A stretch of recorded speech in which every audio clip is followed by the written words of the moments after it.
So how do we value ourselves? What is our self-worth? And this is one of those videos that I've been sitting down a couple times today because it's about a post on the Austin Men's Development Board. You should go there and check it out.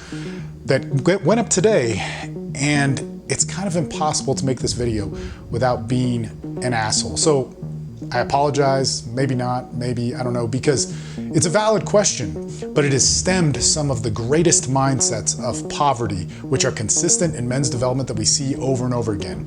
This really has nothing to do with a Rolex, but that's where we're starting. And let me just tell you, you can be valuable as a man at any level. And for whatever reason you think that's impossible, that's because your internal beliefs are fucked. Let's get to this video.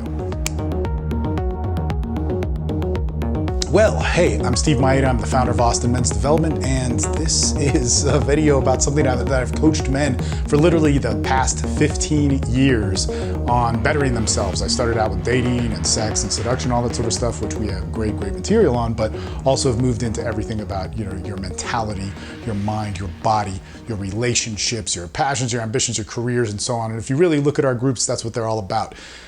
But what we see here on the Austin Men's Development Board today is some good stuff, some bad stuff, but it was a question about a Rolex watch and why would somebody get one. In fact, the actual question, let's look at this. What is the appeal of wearing a $1,000 plus Rolex? Is it for status or is it for something more? And it's a fair question, right? That's a fair question. I don't wear watches. I'm not into that thing. Maybe at some point I will, but I know people that have Rolexes and they wear them. And let me just tell you something right from the start. And again, this video isn't about a Rolex or not, but if you make the money to afford a Rolex, wear it, do it. Do it. If you make the money to ride whatever the expensive car that shows status, do it. It's not a big deal. But if you don't make that money and you ride that car or get that Rolex for status, which you don't really own, then you are fucked.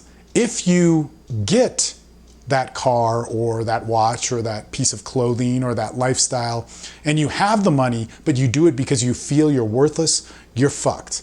But what we're seeing here is a lot of the comments on this are different perspectives on what it means to be a man or posture or attempt to be good at with women or whatever the hell it is, this sort of signaling. Man, take yourself out of that equation and get some value yourself. So let's go into this. Number one, women. Let's start there because there's some comments on there about dating and so on and signaling and seeking an arrangement or whatever the fuck it is and all that sort of stuff. Let me just tell you something. Being good at women, you can be good with women at the levels that will make any man happy when you're poor, when you have some money, when you're building your career, when you're floating around from job to job, or when you have money. But if you learn to be good with women while disliking yourself, while not squaring away the things within yourself, while not building the beliefs that you deserve something and being able to set boundaries based on you or ambitions based on you, or any of these different things that are general health or mental health, then you will be screwed. And this is part of the problem with men's development today is, one, we think we need status because we don't have enough status within ourselves, or we think we need some sort of signal or some sort of posturing about who we are in order to get attention. This idea that I'm going to fulfill these needs within me, which would be love, sex, all these things, which are great. And let me just tell you this. Let me tell you this because this came up on a TSL question a little bit earlier in the week. Is sex, love, relationships, all that sort of stuff, it is everything. It's not one thing. It could be monogamy. It could be promiscuity. It could be these hedonistic thoughts. It could be living out your fantasies. It could be, having the traditional values that, Christian America believes in or whatever. But if you don't make it all of those things and learn to integrate them, you'll always be confused with yourself. So hopefully that makes sense, meaning that every single one of us has a dark side, a light side, whatever, when it comes to love and sex and relationships. We got to be honest with ourselves with that. And if we're not, and if we can't seek and find those things and get them to talk to each other and interact, then we're screwed. And if we think that we're going to fulfill what that is with faking who we are also fucked. So the only solution when it comes to women, sex, and love, because I can guarantee you this because I've lived at all of those levels of being poor, living out of a car, bumming around, hitchhiking across the US, whatever it is, as well as having money, being an entrepreneur, traveling around the world, building a business, having some money, having a decent amount of money. You can never have enough. I will never say I've had a lot of money, because when you look at really, really rich people, man, I don't even come close. So at all those levels, I've been able to be good with women, meaning I get the relationships I want, I get the women that I want, I have the experiences that I want, and I also get all of the realities of relationships, like they break up, they're hard to control, there's drama, there's no frame which makes you all powerful and free of life. So that being said, that's really important to understand, that you can have that at all those levels, but if you do not learn to value yourself, speak for yourself, and work from yourself, then you got nothing. You got nothing. All of those things are masks. All of those things will fail in the worst ways, and all of those things will screw you. Because once again, remember, life is always going to happen. There's bad things that'll happen.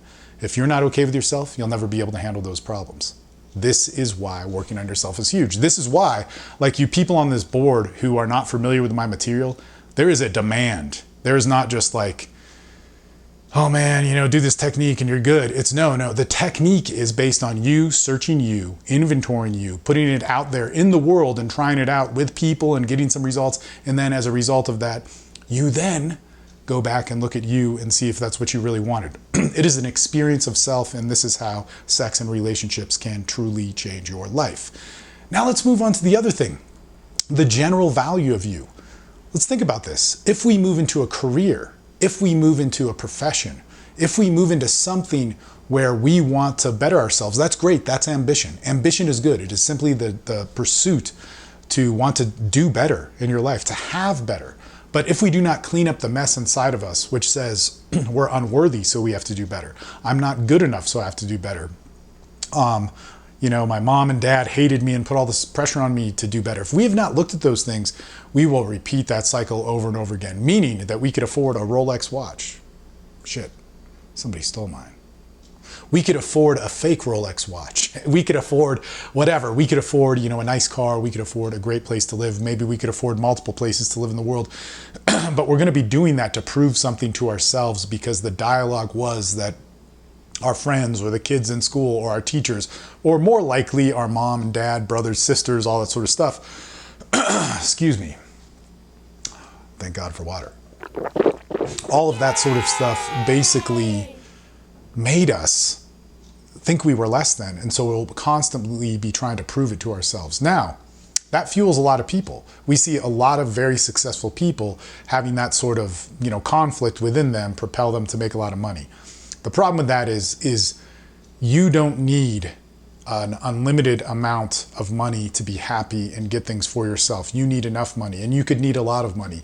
But the best way to see a sign for this is that we see this unlimited need for money and more and more and more. And what for? At some point, it's like, what are we doing this for? And this is one of those diseases of the West, because we're constantly broadcasted this idea of fame and riches and that we can have it, and you can get it. You can get it, but we don't learn to have the real wealth inside of ourselves.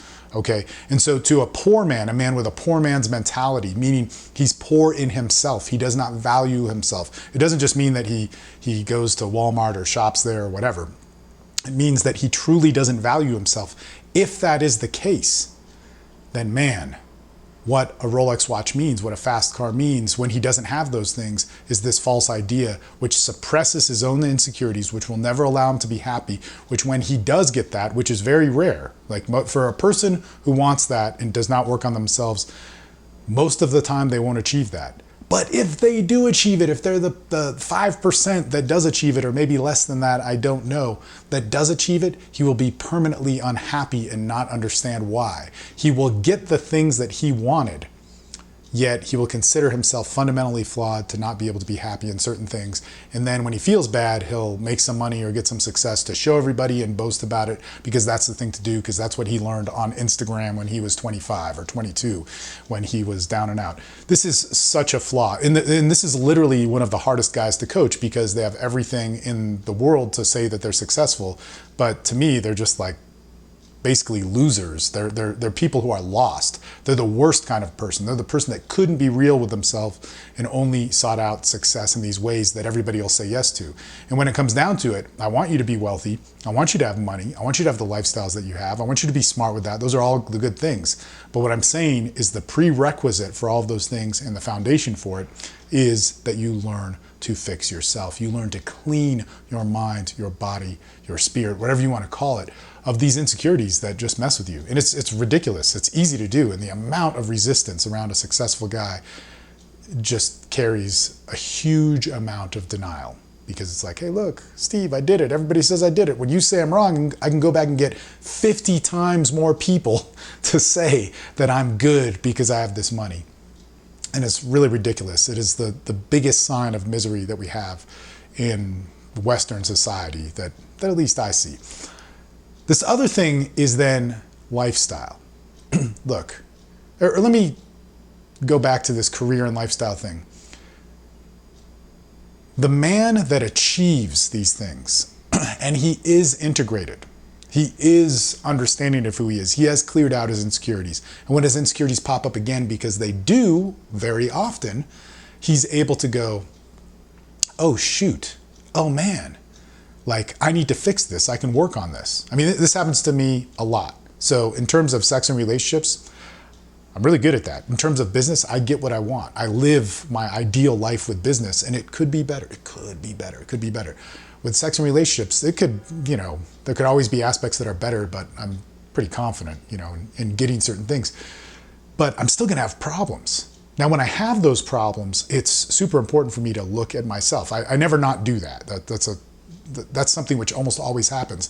And I think that you guys need to be really aware of that you look at those things. So when we achieve certain levels of success in our life, if we think that we've got it clean, we're just good to go, no reason to work on ourselves anymore, and then tragedy hits or life hits, this is another sign of that poverty mindset. We don't value ourselves enough to look at ourselves enough because there's pain in front of it. Man, that is super crazy. So this video's gone on like way too long, and you're probably not watching anymore, but this is something that's really important. Like, we as men do not learn to value ourselves. We do not learn to value who we are and where we stand, mainly because we're so goddamn afraid to look at the pain that is in between the actualization or the realization of self. And that is one of the greatest tragedies. And until then, we'll argue till the cows come home about hypergamy and women in Western society and how you're a victim of something and makes it impossible, so you're allowed to be angry and accept less. You need to accept where you're at now, start there, and work from there. And the answer is never outside of you. Those are only complements and tools for you to look deeper at what is inside of you. If you liked it, hey, click subscribe or like or wherever you're watching this, and check out the links down below to join on Men's Development Excellence if you really want to work on this. And if you want a baby step in it, Rebuild Challenge, people. It's one of the best deals in town. If you want to invest in yourself, if you want to invest in a group, and if you want to have excellence in your life and be coached through it by me, I'm not lazy, I'm not detached from my groups. My groups are highly organized at this point. We've had them for over 10 years. Check out any of those suggestions down below. MDX, Rebuild, probably something else.